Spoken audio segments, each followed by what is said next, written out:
it is an honour to be the keynote speaker for the 2025 Esperance Districts Sports Star of the Year Awards. A big thank you to Edra for organising this evening, and a massive congratulations to all of the nominees in all categories. It is wonderful to see you all recognised for your individual or sporting or coaching endeavours in the past 12 months. The Esperance region has a fiercely strong sporting culture, and it is something for everyone here to be proud of. I would like to challenge you, athletes and coaches in the room.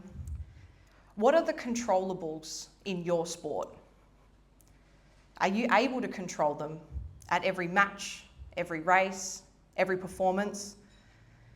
Some of you might be so certain that you know what you can control and have your strategies in place to control them, and that's brilliant. Some of you might not have any idea what I'm talking about, and that's also brilliant. I'm going to take the opportunity this evening to give you all more confidence to control your performances. After years of working as a strength and conditioning coach at various levels in various sports, I have come to understand sports performance in a simple way. There are two types of factors that influence the outcome of an athlete's performance. The first are the ones that are in your control, and the second are the ones that are not in your control. What comes to mind for you when you think of factors that are not in your control? I think of weather, the opposition, officiating or refereeing, life events, acute injuries or illnesses. These aren't in your control. And it is in an athlete's best interest to accept this fact as quickly as possible and move on. I borrowed this simple yet powerful idea from legendary Australian cyclist Anna Meares. Don't focus on what ifs, only focus on what is. How you respond to the factors outside of your control is up to you. Tonight, I want to inspire all of you to take responsibility for what you can control and to know that you have the ability to put yourself in a position to be successful. Clearly, you all have exceptional sporting ability, and I hope that what I can share from my perspective as a strength and conditioning coach will give you the confidence to strive to achieve even more. I'm going to speak about the two most important factors that are in your control: your physical preparation and your mindset. I'm excited to talk about my passion, physical preparation. You all know the skills and physical qualities required for your sport long before the match or event begins. And what do you do with this information? You train. And most of us don't just train our sport, but we also do strength and conditioning to meet the physical requirements and find a competitive edge. S&C training for optimal physical preparation is underpinned by doing the basics consistently with quality over a long period of time. Good quality sports preparation is underpinned by training at competition intensity whilst attempting to execute a particular skill or strategy.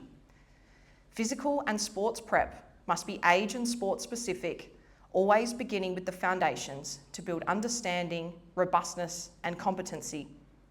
Despite popular belief, this controllable does not need to be overcomplicated or overwhelming.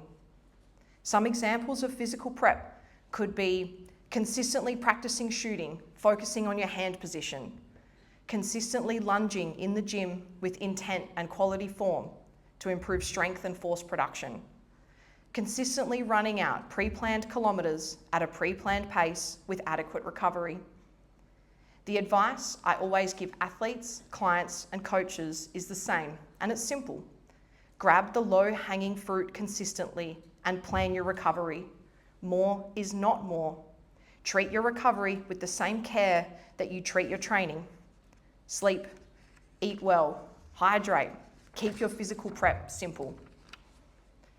The second controllable is mindset. Years of working with athletes from development age right through to senior national representation has impressed upon me 4 key mental qualities that are essential to athletic success. The first aspect of mindset is resilience. As I mentioned before, a lot of sports is completely out of your control. and that's what makes it fun. So how do you stay resilient, adapt on the fly, and problem solve in service of your desired outcome? You trust in yourself and your ability. Trust the process, trust the plan. Use positive language with yourself and with those around you. Keep your emotions in check and focus on what is next, not what has been. Resilience can be trained, it can be learnt and practiced, not only in sport, but in life. The second is the ability to be present. Flush out what has already passed and focus solely on the current task. If you concede a goal, reset. Can we get back possession? If someone passes you on the track, let it go. Are you hitting your target pace? If you are tackled and lose the ball, how can you apply pressure to win that ball back? What is already done is out of your control. Clear your mind for what is next. The third is that they always show up as their best self. The most successful and fulfilled athletes consistently turn up to training and events with an eagerness to be better than they were yesterday and to lift up those around them. Their minds are not clouded by a sense of entitlement. They don't settle for mediocrity. They understand and accept the process, the big picture. Excellence takes time. If we lose the match, but we execute the game plan and we learn something, in the long run, that's the real win. The final and perhaps most important aspect of mindset is that successful athletes enjoy their sport. Remember why you started playing, racing, or competing in the first place. Celebrate the wins. Enjoy the journey with the people around you. You can't do it alone. Sport will always test you, and that's why we love it. There will be moments that don't go to plan, an unexpected opponent, the call that doesn't go your way, a low energy training session, the race that feels harder than it should, and you can't control these things. However, you can control how you respond. You can control your physical preparation, your mindset, and the effort you bring every single day. This is your responsibility. This is where you can take control. So bring your best self to every session, every race, every game. Show up with intent. Compete with joy. And when challenges come, and they will, trust that you've done the work. Because sporting success doesn't come from being perfect. It comes from preparation, consistency, and continuously showing up. Congratulations to all nominees and Service to Sport award winners. I wish you all the best for your future sporting pursuits. I'll be floating around after the ceremony if you wish to ask me any questions or have a chat. Thanks again, everyone, and keep grabbing that low-hanging fruit.